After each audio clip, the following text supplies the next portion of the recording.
بسم الله الرحمن الرحيم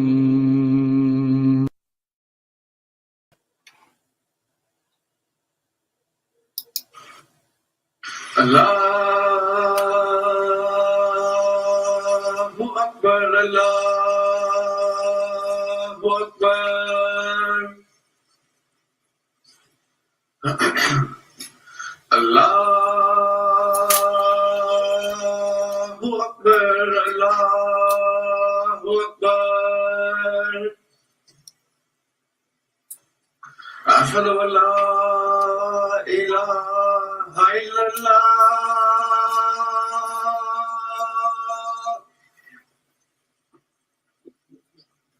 أشهد أن لا إله إلا الله.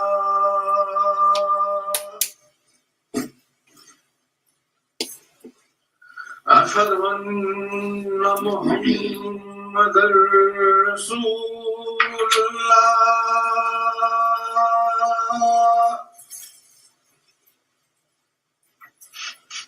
أشهد أن محمدا رسول الله.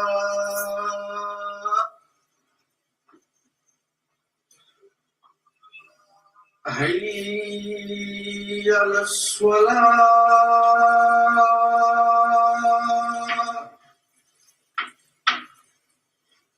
حي على الصلاة.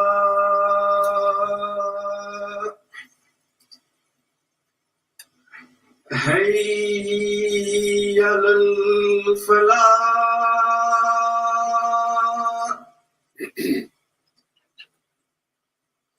حي على الفلاح.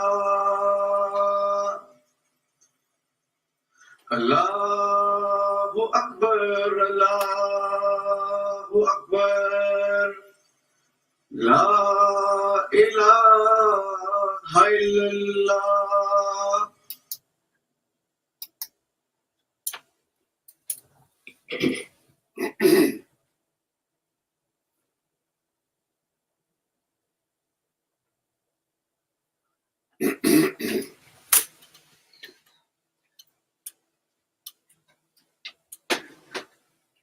أشهد أن لا إله إلا الله وحده لا شريك له وأشهد أن محمدا عبده ورسوله أما بعد فأعوذ بالله من الشيطان الرجيم بسم الله الرحمن Nirrahim. Before I start my khutbah, I want to remind everyone that please pray for the whole of humanity, that Allah may keep safe and free from harm every human being. Today I'm going to read chapter 3, Ali Imran, verse 104. وَلِتَكُن مِّنكُمْ أُمَّةٌ يَدْعُونَ إِلَى الْخَيْرِ وَيَأْمُرُونَ بِالْمَعْرُوفِ وَيَنْهَوْنَ عَنِ الْمُنكَرِ وَأُولَئِكَ هُمُ الْمُفْلِحُونَ. Sadaqallahu al-aliyyul azim. And its English translation is, and from among you there should be a party who invite to good and enjoin the right and forbid the wrong. And these are those who are successful. I selected this verse because I was looking at a speech. It was an old speech made by Richard Dawkins that someone edited and uploaded on TikTok, in which Dawkins' main complaint is that there is no way of reforming. He says Islam, but I would say Muslims. Everything is set in stone and you can't change anything. And he contrasts that with the Judeo-Christian tradition, as he calls it, which has a tradition of change and reform and so on. One simple answer to this, of course, is the accusative answer, which is that if Mr. Dawkins can explain to us how long it took for reform to start in the Christian church. How long did it take from the establishment of papacy to Martin Luther nailing his demands on the door of his local church, asking for change? And what was the reaction of Christendom to that? What was the reaction of papacy? What was the reaction of religious authorities to that? He was excommunicated, he was declared a heretic, and a sentence of death was passed on him. And he had to run and hide here and there to save his life. That first demand for reform came 1500 years after papacy was established. It didn't come 100 years, 200 years later. Contrast that with Islam, where there has been reform from the very beginning. Reform and change from the very beginning. Well, let's get back to the Holy Quran. In the research, in the verse that I have recited, I recited the word, if I can find it, ilal khair. And that's generally translated as good, those who invite to good. But khair actually means something that will attract people. That's the literal translation. For example, charity is called khairat. Why? Because, if a poor person is suffering and so on, and you give him charity, that will attract him. Interestingly, an attractive woman is also called. The same term is used for her.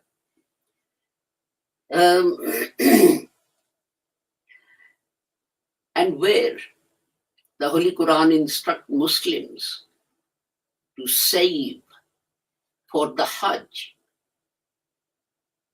the same word is used. And then said, and in this is taqwa, in this is doing your duty to God. You should save because in it is khair, because this is what should attract you. That when you arrive in Makkah or Medina, you are not destitute and begging and so on. And taqwa, doing your duty to God, is to depend on your own resources rather than begging others for help. And I argue that this says that there should always be a group amongst the Muslims who invite others, who reform the Muslim attitudes, and invite others to that reform as well. I would suggest that Sir Sayyid Ahmad Khan and his Aligarh group were that group that invited to khair. Why? Because before Sir Sayyid Ahmad Khan, the ulama of Islam had declared learning English, learning any Western science, physics, chemistry, astronomy, medicine, even eating with knife and fork, to be heretical. And anyone who did so went out of the fold of Islam. And what happened? What was the result? Muslims were left behind the other nations, the other people living in India. Now, let me ask you a question. If you are propagating Islam in India, and Muslims are saying, well, our edict is we mustn't learn English, we mustn't learn any modern knowledge, physics or chemistry or mathematics or whatever, would other people find this quality in Islam, in Muslims, attractive? Or would it drive them away from Islam? Obviously, it will drive them away because they would see that they wouldn't be able to get jobs, they wouldn't be able to do business overseas, where all communication is in English, etc. So Sir Sayyid said that khair is in learning English and modern sciences and using them for our benefit. And this is one example of how change and innovation has taken place in Islam. It made Islam attractive to other people.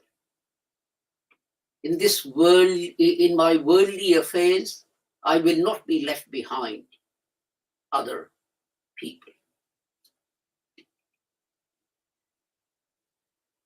But this is not a new innovation. If we go back to the very beginning of Islam, the Holy Prophet sallallahu alaihi wasallam said that Allah will send people who will renew their faith for the Muslims. I mean, in one sense, Allah sends everyone. Without His permission, no one would be born and nothing will happen. But there are two ways of doing this. One is to inspire people again, and the other is to eliminate from them those practices which have become current but which are not actually a part of religion. People have just made them so. Some people like Sir Sayyid, etc., did this work, and that is one group of people. But then there's another group of people, like the promised Messiah, Hazrat Mirza Ghulam Ahmad Sahib Rahmatullah Alayh, and others before him, who were divinely guided, because this time the innovation, the change, the reform was in what had become a religious practice for Muslims. To give you one example, Muslims in India and Pakistan, they go to the graves of saints of years gone by. In Lahore, there is Mian Mir, in Lahore, there is Data Gan Baksh, and so on. People go there and they kiss the grave and they pray to the grave. And I've heard people praying to the grave and saying, "Oh, Data Gan Baksh, grant me this. How can a human being grant you anything who couldn't grant himself a longer life and had to die at the appointed hour?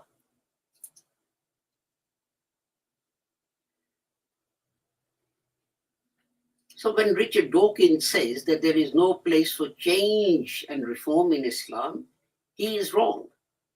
The Holy Quran specifically mentions this, that there should be a party who actively, in worldly affairs, invite Muslims to change. Make Islam more attractive to other people. So Richard Dawkins is wrong. Does any Muslim now say that we must go to Hajj on a camel because that is the sunnah of the Holy Prophet Muhammad? He went to Hajj on a camel. Does anyone say it? Does anyone do it? How many visas will he need? How much money will he need? How much time will he need? That the Holy Prophet went to Hajj on a camel. Does anyone say you mustn't use the telephone to ring someone, but write down your message on a piece of paper and give it to a man on horseback, and the man will ride off and come back 3 months later with a reply? Because this is what the Holy Prophet did when he invited the rulers of the countries around Saudi Arabia to Islam. He wrote this down on a piece of paper, gave it to a man on a horse. Will you do that today? No. No, you won't. Will you not light your house with electricity at night? Yes. Because the Holy Prophet did not do so. No, you light your house. These are all reforms and innovations which have come into Islam to make people's lives better and easier. Because the Quran itself says, the Hadith itself says, make religion easy for people. Do not create hardship for people. And by saying, go to Hajj on a camel or a horse and don't turn the electricity on at night because the Holy Prophet didn't do so, you would be creating hardship for people. But in addition to these things, there are specific religious matters. And Allah made specific arrangements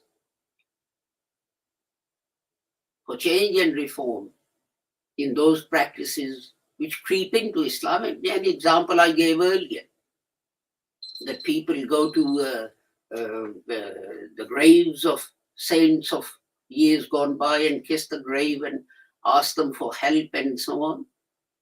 A Hindu friend asked me one day, he said, you accuse us of worshipping stone because the statues of gods and so on are carved from stone. So he said to me, what happens in Ajmer when Muslims go there and they kiss this grave? Is that not made of stone?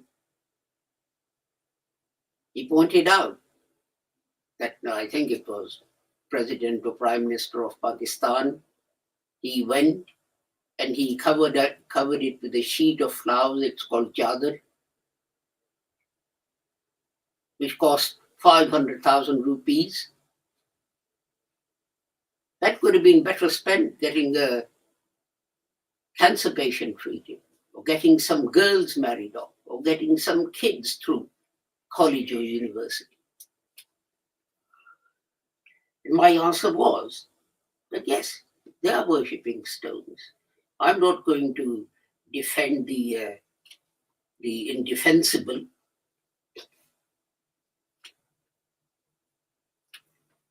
So these mujaddids, they come, like Hazrat Mirza Ghulam Ahmad and many before him, for specific reform of religious practices and ideas and beliefs which have crept into Islam and which are not Islamic. Of course, Richard Dawkins is right in some things he says. For example, he says in most, I was going to say most, but in all Muslim majority countries, women are treated as second-class citizens. This is an aspect that needs radical reform. I'm not going to argue with Richard Dawkins about something that is indefensible. But where does the Quran say that husbands can beat their wives? Where does the Quran say that women are second-class citizens? Where does the Quran say that two women's testimony is needed to rebut one man's testimony? None of this is in the Quran. This is a misinterpretation of the verses of the Holy Quran by men so that they can feel superior to women. And they can say, well, God said I can beat you. God said I'm superior to you. God said you must obey me. I'm not saying that. I'm the innocent party. I'm just telling you what God said. But God did not say so.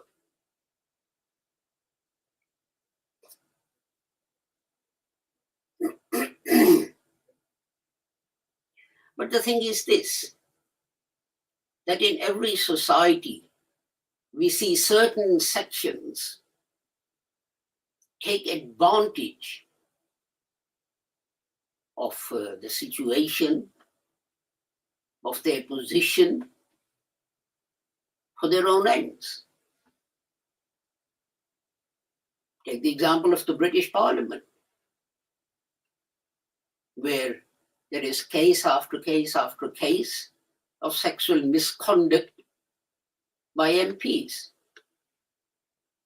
where there is case after case after case of people holding Christmas parties while normal man in the street, or person in the street, I guess I should say in these politically correct times, wasn't even allowed to attend their parents in an old people's home, or even their funeral. And yet these members of parliament, including the Prime Minister, were having parties and dancing and so on and so forth. In every society, there's a group, a vested interest. Why did ulama not want you to learn English and Western sciences? Because they wanted their hold over you. They wanted you to go to them and say, Maulana Sahib, can I use a knife and fork to eat my meal, and not use your own brain and not go to the Quran themselves? And that was the fundamental and everlasting reform brought by Hazrat Mirza Ghulam Ahmad Sahib. He said, think for yourself, go to the Quran for yourself, read the Quran for yourself, try and understand the Quran for yourself as a start. Then look at the Sunnah, then look at the Hadith. Then use your head, as the Quran says. Why don't they use their heads to see what is correct or not? And in fact, his greatness lay in the fact that he didn't even agree that those in his Jamaat should unconditionally agree with him on everything. Kamruddin Jailmi Sahib did not believe that Kamruddin Jailmi Sahib believed that Jesus had a father. Hazrat Mirza Ghulam Ahmad Sahib did not believe. His belief was traditional, that Jesus didn't have a father. One time when Kamruddin Jailmi Sahib was in Qadian, Hazrat Sahib called him and asked him, I've heard this. Do you believe Jesus had a father? And the man said, yes. Dr. Saab said, oh, okay, that's interesting. Why? And Kamruddin Sahib said, well, the Quran says this, and the Quran says that, and the Quran says this, and the Quran says that. And it all means that Jesus had a father. The Quran doesn't say anywhere that Jesus didn't have a father. Just because the angel said to Mary, you will have a child, the angel didn't say that you will have a child without the agency of a human being, a father. Dawkins Sahib listened to him. And he said, that's very interesting. And when Kamruddin had gone, people said to Dawkins Sahib, you didn't tell him off. His belief about this is against your belief. You don't believe Jesus had a father. He believes Jesus had a father, and you didn't tell him off. You are the Mujaddid, you are the promised Messiah. And Hazrat Sahib just shrugged his shoulders and said, the man uses verses of the Holy Quran to support, to justify his beliefs.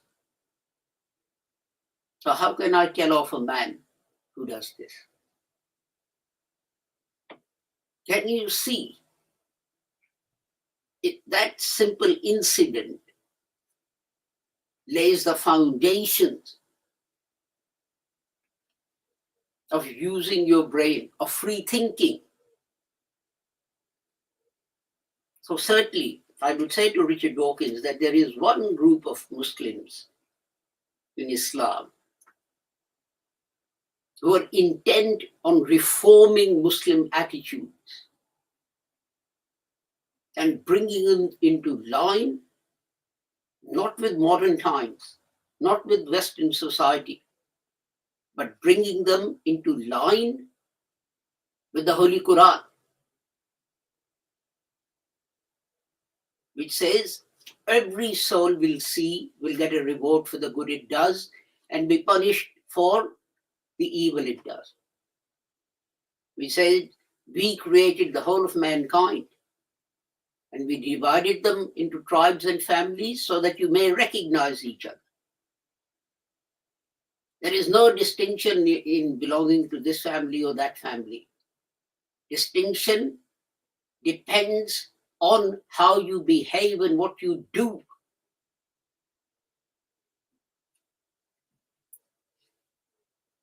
So despite the many things that Richard Dawkins said in that speech, he is correct that that Muslims need to look at their ideas and attitudes and so on. He would say to bring them up to date in line with modern times and society. I would say to bring them into line with the Holy Quran. To bring them into line with the Holy Quran. Ahmadis of this Jamaat have been doing that for the last 100 and so many years. And we will continue to do that. And we'll continue to do that because there's still much need for reform and change in Muslims. Not in Islam, in Muslims. Barakallahu lana wa lakum fil Qur'anil azim wa nafa'ana wa iyyakum bil ayati wa zikril hakim. Innahu ta'ala jawadun karimun malikun barrun rahim.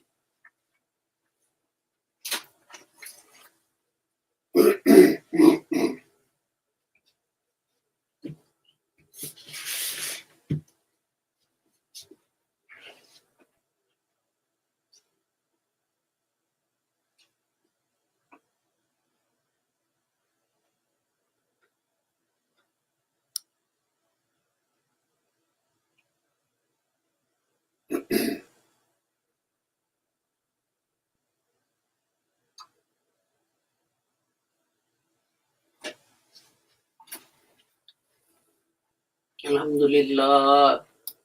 Alhamdulillah nahmaduhu wa nasta'inuhu wa nastaghfiruhu wa nu'minu bihi wa natawakkalu alayhi wa na'udhu billahi min شرور أنفسنا ومن سيئات أعمالنا من يهده الله فلا مضل له ومن يضلل فلا هادي له وأشهد أن لا إله إلا الله وأشهد أن محمدا عبده ورسوله اللهم صل على محمد وعلى آل محمد كما صليت على إبراهيم وعلى آل إبراهيم إنك حميد مجيد اللهم بارك على محمد وعلى آل محمد كما باركت على إبراهيم وعلى آل إبراهيم إنك حميد مجيد اللهم انصر من نصر دين محمد صلى الله عليه وسلم واجعلنا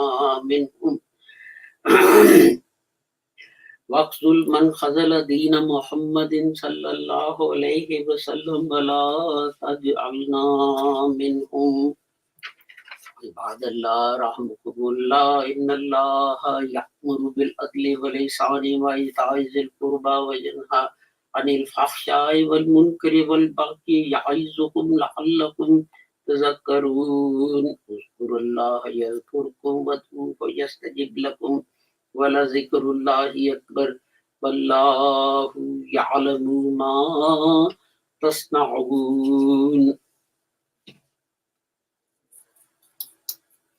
Another reminder, please, as I said, in your prayers, remember the whole of humanity and pray that Allah may keep everyone safe and sound and free from harm. In some countries, inflation is up to 80%, which is making people's lives impossible. In many countries, it's 30%, 40%. The rate of interest is 22%. Just think of how those people are coping with these difficult circumstances.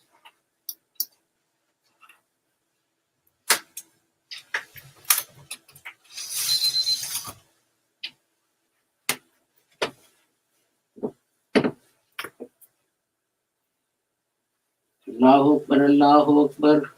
Ashhadu an la ilaha illallah, ashhadu anna Muhammadar Rasulullah. Hayya al-salah, hayya al-falah. Qad qamatis salat, qad qamatis salat. Allahu Akbar, la ilaha illallah. Allahu Akbar.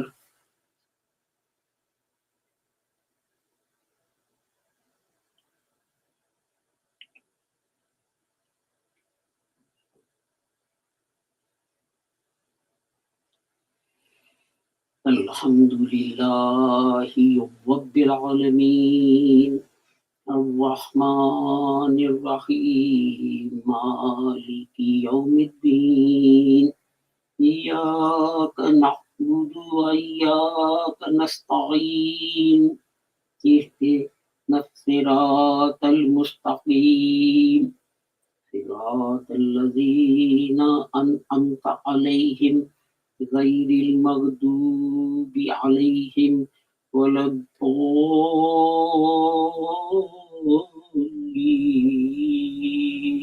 آمين.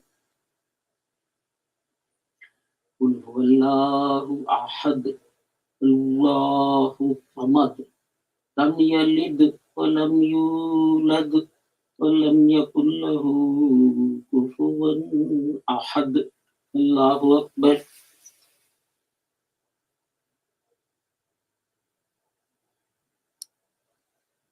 Sami Allahu liman hamida. Allahu Akbar.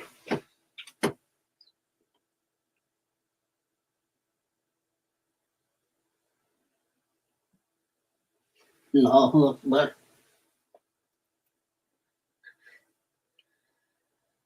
Allahu Akbar.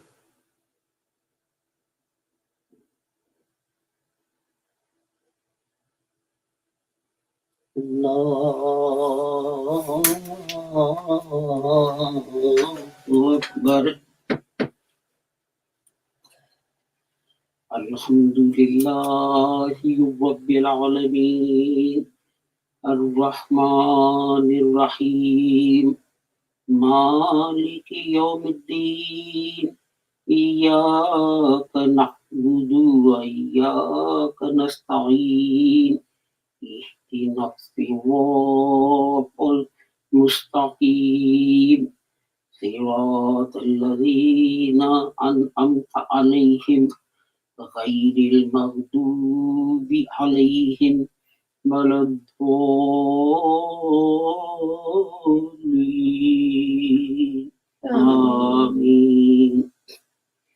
Qul a'udzu birabbil falaq min syarri ma khalaq wa min syarri ghasikin idza waqab wa min syarri naffathati fil 'uqad wa min syarri hasidin idza hasad. Allahu Akbar.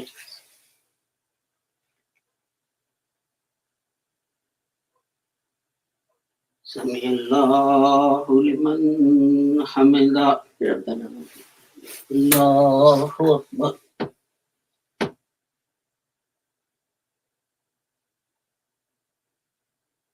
Allahu Akbar. Allahu Akbar.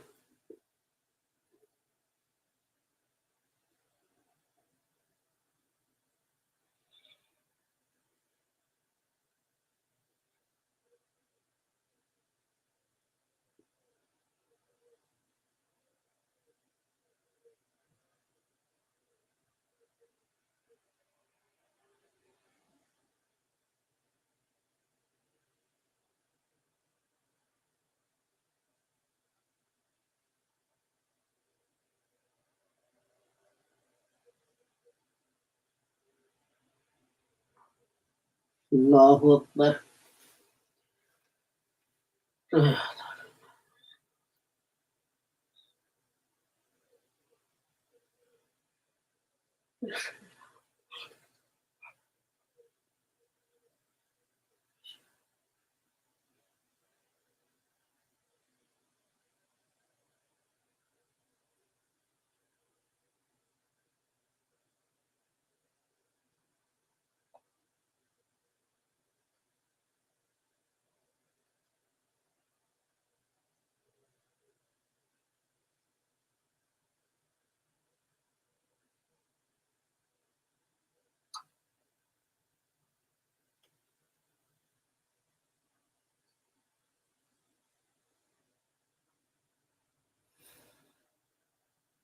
Assalamualaikum warahmatullah.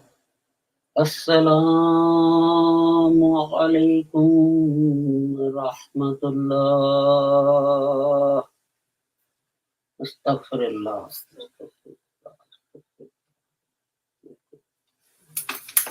Benar.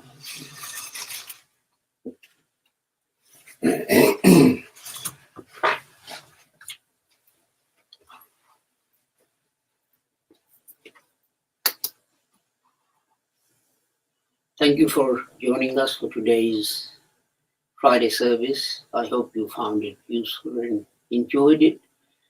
I pray that until we meet again next Friday, may Allah keep all of you safe and sound and free from harm. Assalamu alaikum. Khuda Hafiz. Goodbye.